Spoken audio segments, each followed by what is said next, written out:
12. 차대왕과 신대왕, 폭군의 몰락과 형군의 등장. 태조대왕, 94년의 전설이 막을 내리다. 서기 146년 고구려의 하늘이 무겁게 드리워졌습니다. 94년간 고구려를 이끌며 동아시아 최강의 제국으로 성장시킨 태조대왕이 119세의 나이로 마침내 눈을 감았습니다. 7살의 어린 나이에 왕위에 올라 한나라의 대군을 물리치고 동옥저와 갈사국을 정복하며 영토를 3배로 넓힌 전설적인 군주였습니다. 그의 이름만으로도 적군이 떨었고 그의 깃발 아래서 고구려 백성들은 자부심을 느꼈습니다. 그의 죽음은 단순한 한 왕의 서거가 아니었습니다. 한 시대의 종말이었고 고구려 역사상 가장 긴 94년 치세의 마감이었습니다. 백성들은 거리에서 통곡했고 변방의 장수들은 갑옷 위에 눈물을 흘렸습니다. 하지만 애도의 시간도 잠시, 궁궐 안에서는 또 다른 폭풍이 몰아치고 있었습니다. 태조대왕의 동생 수성, 이미 76세의 노구였지만 그의 눈에는 수십 년간 품어온 야망의 불꽃이 타오르고 있었습니다. 94년간 형의 그늘에서 기다려온 순간이 마침내 찾아온 것입니다.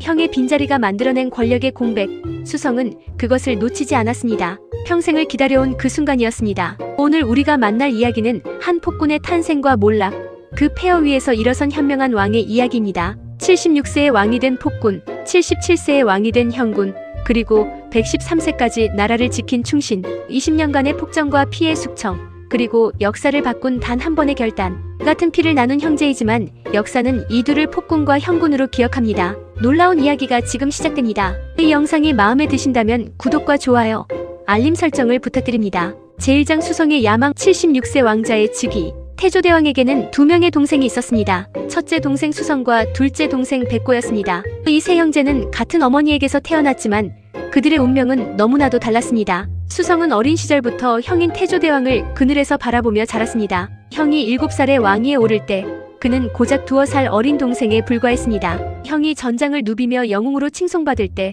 그는 궁궐 안에서 형의 그림자로 살아야 했습니다. 형의 승전보가 전해질 때마다 백성들은 환호했고 신하들은 형의 위대함을 찬양했습니다. 수성은 그 모든 것을 옆에서 지켜보아야 했습니다. 젊은 시절의 수성은 야망을 숨기고 살았습니다. 형이 너무나 위대했기에 감히 왕위를 넘볼 생각조차 할 수 없었습니다. 전장에서 돌아온 형이 승전보를 전할 때마다 수성은 박수를 치면서도 속으로는 복잡한 감정을 사겨야 했습니다. 그 감정은 시기심이었을까요? 아니면 인정받고 싶은 욕구였을까요? 아마 둘 다였을 것입니다. 형만 아니었다면 자신도 영웅이 될 수 있었을 텐데, 형만 아니었다면 자신도 백성들의 환호를 받을 수 있었을 텐데. 세월이 흘러 수성도 70대 중반의 노인이 되었습니다. 그의 머리카락은 하얗게 새었고 얼굴에는 주름이 깊게 패였습니다.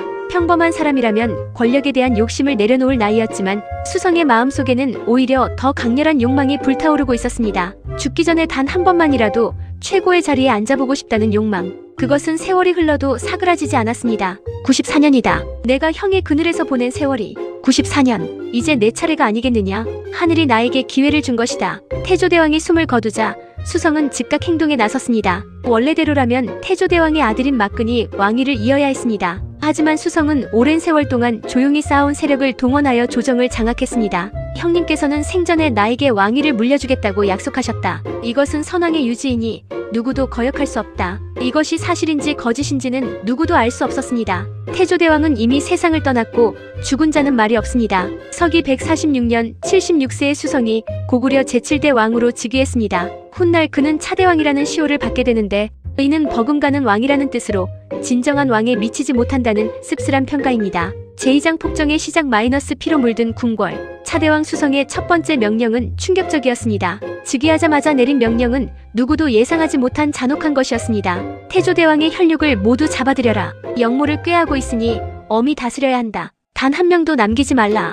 태조대왕의 아들 막근을 비롯한 왕족들이 하나둘 투옥되기 시작했습니다. 밤중에 병사들이 들이닥쳐 그들을 끌고 갔습니다. 여자와 아이들의 비명이 궁궐 곳곳에서 들려왔습니다. 그들의 죄명은 영모를 꾀했다는 것이었지만 실제로 영모를 계획한 증거는 어디에도 없었습니다. 수성의 두려움이 만들어낸 상상 속의 적들이었습니다. 자신이 왕위를 빼앗은 것처럼 누군가 자신의 왕위를 빼앗을지 모른다는 공포. 그 공포가 그를 미치게 했습니다. 형님의 피를 이은 자들이 살아있는 한 나는 편히 잠들 수 없다. 그들은 언젠가 반드시 복수를 꾀할 것이다. 그들이 성장하기 전에 뿌리를 뽑아야 한다. 그것이 나라를 위한 일이다. 옥중에서 막근은 비참한 최후를 맞이했습니다. 태조대왕이 그토록 아꼈던 아들, 고구려의 미래가 될 뻔했던 왕자가 삼촌의 손에 의해 죽임을 당한 것입니다. 막금뿐만 아니라 그의 형제들과 자녀들까지 화를 입었습니다. 태조대왕의 직계 후손들은 하루아침에 역적의 일족이 되어 목숨을 잃거나 유배되었습니다. 어린아이들마저 예외가 아니었습니다. 수성은 완벽한 안전을 원했고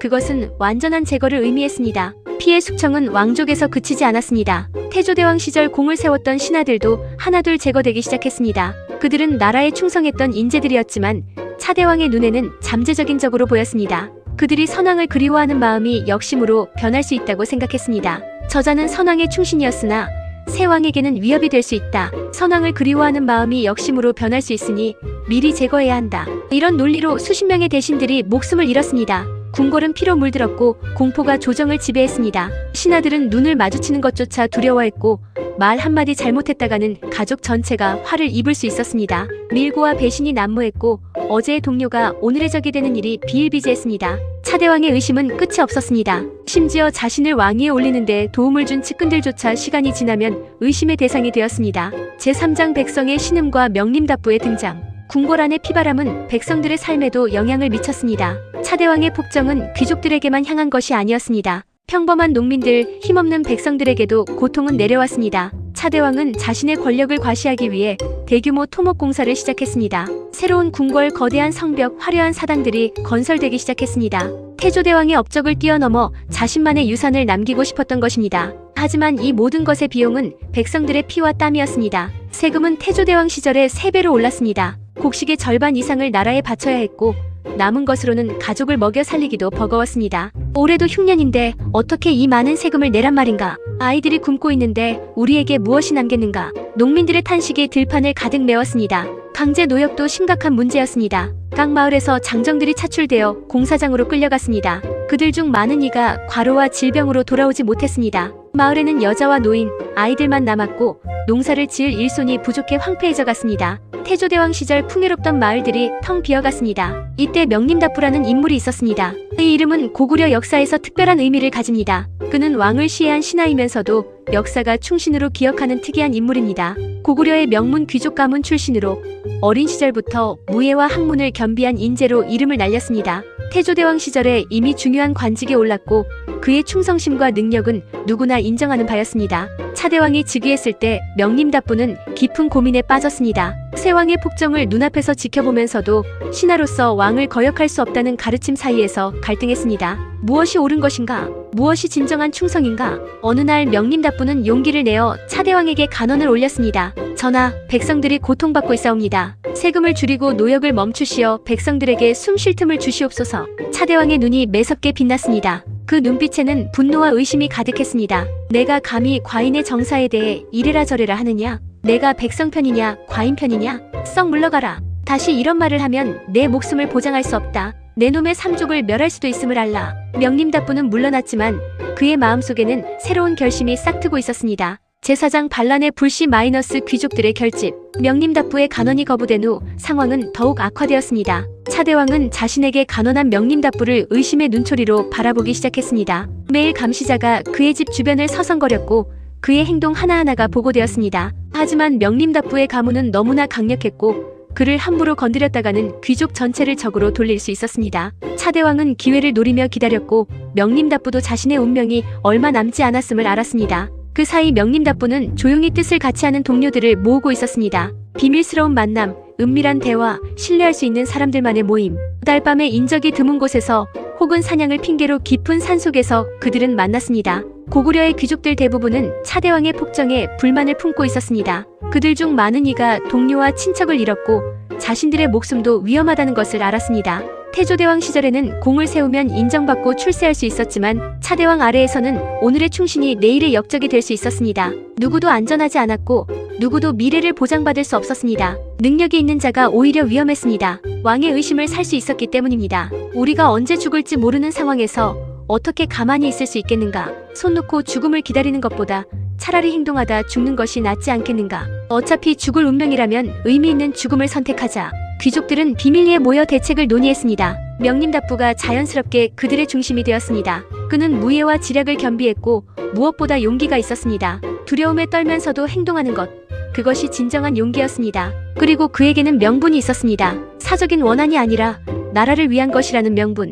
차대왕이 스스로 폭정을 멈춘다면 우리는 물러설 것이다. 하지만 그렇지 않다면 우리는 행동해야 한다. 역사가 우리를 역적으로 기록할지라도 고구려를 구하는 것이 우선이다. 후세가 어떻게 평가하든 지금 여기서 옳은 일을 해야 한다. 모두가 고개를 끄덕였습니다. 그들은 목숨을 걸고 이 계획에 동참하기로 했습니다. 실패하면 죽음뿐이지만 아무것도 하지 않아도 언젠가는 죽을 운명이었습니다. 한편 차대왕의 동생 백고는 조용히 상황을 지켜보고 있었습니다. 그 역시 형의 폭정에 마음이 아팠지만 직접 나서기에는 형제의 정이 걸림돌이 되었습니다. 제5장 두로산의 결전 - 폭군의 최후. 서기 165년 차대왕 재위 20년째 되던 해, 이제 96세가 된 늙은 폭군은 더욱 잔혹해지고 편집증적이 되어 있었습니다. 20년간의 폭정으로 고구려는 피폐해질 대로 피폐해졌고 백성들의 원망은 하늘을 찌를 듯 했습니다. 하지만 차대왕은 자신의 죄를 알지 못했습니다. 아니, 알려하지 않았습니다. 그해 봄 차대왕은 대규모 사냥을 명령했습니다. 두로산 일대에서 열리는 이 왕실 사냥은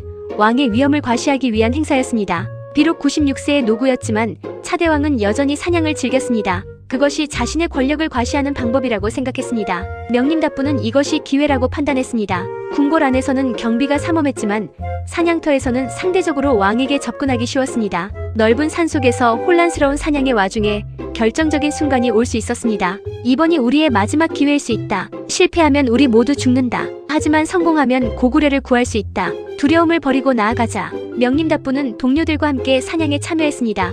표면적으로는 왕을 호위하는 신하들이었지만 그들의 마음속에는 다른 계획이 있었습니다. 긴장과 결의, 두려움과 용기가 뒤섞인 복잡한 감정. 손에 든 창이 어느 때보다 무겁게 느껴졌습니다. 사냥이 한창 진행되던 중 차대왕은 무리에서 벗어나 깊은 숲속으로 들어갔습니다. 큰 사슴을 쫓다가 혼자 남게 된 것입니다. 명림답부는 이 순간을 놓치지 않았습니다. 조용히 그러나 단호하게 왕의 뒤를 따랐습니다. 전하, 차대왕이 뒤를 돌아보았을 때 명림답부가 서 있었습니다. 그의 손에는 칼이 들려 있었습니다. 햇빛에 번쩍이는 칼날. 늙은 왕의 눈이 크게 떠졌습니다. 내 놈 감히, 이것이 무슨 짓이냐. 차대왕의 목소리가 떨렸습니다. 두려움이었는지 분노였는지 알 수 없었습니다. 평생 남을 두려움에 떨게 했던 자가 이제 스스로 두려움을 느끼고 있었습니다. 전하, 신은 고구려를 위해 이 일을 하는 것이옵니다. 20년간의 폭정으로 나라가 피폐해졌습니다. 더 이상 이대로 둘 수 없사옵니다. 백성들의 원망이 하늘에 닿았사옵니다. 역적, 나는 왕이다. 하늘이 세운 왕이다.